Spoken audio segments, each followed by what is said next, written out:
I wanted to play a clip for you from John Prendergast. He is the senior advisor for the International Crisis Group, leader of the Save Darfur Coalition, has argued that genocide is occurring in Darfur, that the Sudanese government is trying to mask what's really happening.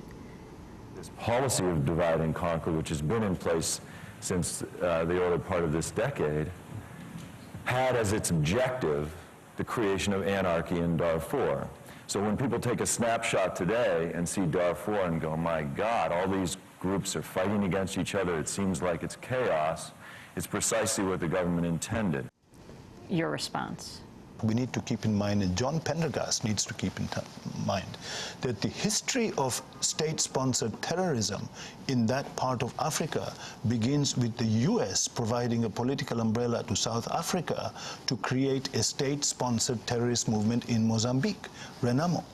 And it is after a full decade of that impunity that others learn the experience. And Charles Taylor begins it in Liberia, and the Sudanese government begins it in the south. But this is the second thing, which builds on this history of political violence. The third thing is then is that when the rebel movements begin in 2003 in Darfur, the Khartoum government responds in the same way, which is it looks at the scene and it picks the weakest, the most vulnerable, the ones that they can bring under their wing, it arms them and says, go for it, and they go for the land. Professor Mamdani, you quote the saying, out of Iraq into Darfur. What about intervention? Well, look, the question in Darfur is really, how do we stop the fighting?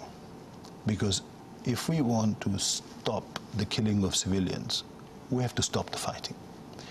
And the only way to stop the fighting is a political resolution. In 2005, African Union troops came into Darfur. I interviewed the Ghanaian general who was deputy to Dallaire in Rwanda and who is the chief of the UN nucleus force in Darfur. And he said to me that the African Union troops were spectacularly successful in 2005. The killing came down dramatically. And then he said two things happened. One, both happened around the question of finances, because African countries can provide troops, but they don't have finances to provide salaries or logistics. So the first shift was around salaries. The salaries of African troops were being paid by the European Union, which paid them from an emergency fund, and it shifted the payment to quarterly payments. So they would make payment every 3 months, and they would only make the next 3-month payment if the paperwork was done properly, if there was accountability. So as I speak now, African Union troops have not been paid for 4 months, okay, because the EU says there hasn't been proper accountability. Second is about logistics. The troops have to work with planes, and the planes provided are not military planes. They are planes flown by civilian pilots, and civilian pilots have the right to refuse to fly in areas which they consider dangerous. Now, of course, all these areas are dangerous, so you're operating with logistics that you don't control. Civilian pilots will not. The Ghanaian general said to me, I asked him, I said, why do you think these changes happen? He said, I don't know, but the only thing I can think is that the reason would only be political. I had the same response when I heard President Bush's speech. Meaning to make the African Union troops ineffective. Ineffective, exactly. Because the contention has been over who has political control over the troops in Darfur. Okay, the African Union troops are under the political control of African Union. And there is a concerted attempt being made to shift the political control of any intervention force inside Darfur from inside Africa to outside Africa. The second thing is that the African Union is convinced that they cannot go in and fight. They can only go in with the agreement of both sides. So they can only intervene consensually. And that is crucial and important, because if they go in with the two sides not agreeing, the fighting will simply increase and the slaughter of civilians will increase. President Bush's speech yesterday, the response of the UN Secretary General was, look, we're just arriving at an agreement. We've been working for the last 4 or 5 months, and the Sudan government is agreeing. The South African response was the same. Why sanctions now when we are about to arrive at an agreement? Any sane thinking person would think that intended or unintended, the consequence of these imposition of sanctions is to torpedo that process on the ground. And that process is the political process, which is absolutely vital to stopping the fighting. You mentioned Congo. What about the comparison of the conflicts and the attention given to each? Well, no two comparisons are exactly alike, of course, we know that. But to the extent that numbers are being highlighted, the numbers are huge in Congo. The Congo estimates are 4 million plus over several years. The Darfur estimates go from 200 to 400,000. So why no concern about Congo?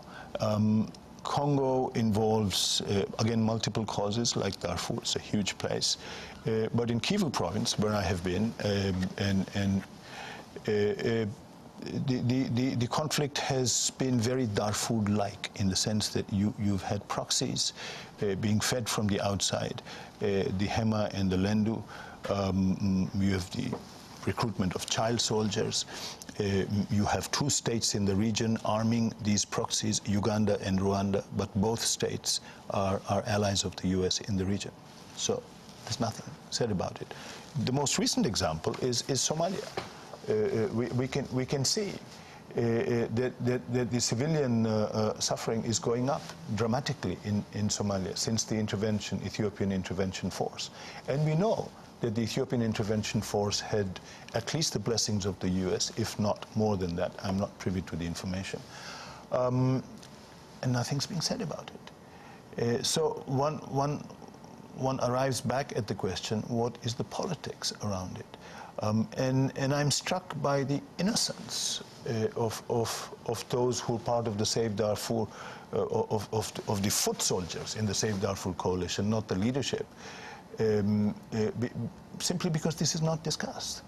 Let me tell you, when I went to Sudan, in Khartoum, I had interviews with UN, the humanitarian officer, the political officer, etc. And I asked them, I said, what assistance does the Save Darfur Coalition give? He said, nothing. I said, nothing? He said, no. And I would like to know, the Save Darfur Coalition raises an enormous amount of money in this country. Where does that money go? Does it go to other organizations which are operative in Sudan? Or does it go simply to fund the advertising campaign? To make people aware of what's going on in Darfur. To make people aware of what is going on, but people who then, out of awareness, give money not to fuel a commercial campaign, but expecting that this money will go to do something about the pain and suffering of those who are the victims in Darfur. So how much of that money is going to actually, how much of it translates into food or medicine or shelter, and how much of it is being recycled? Do you think the UN process, if allowed to carry forward, would be the answer right now? Well, the answer has to be a political process. The African Union, if its hands are not tied, if this money was translated into salaries and logistics for the African Union force, it would untie those hands. If the governments who claim to be speaking and acting for the people of Darfur, if they actually directed the money they intend to spend on intervention to paying salaries for the African Union forces, to providing the logistics without these constraints, the problem would be much closer to solving. Columbia University professor Mahmood Mamdani.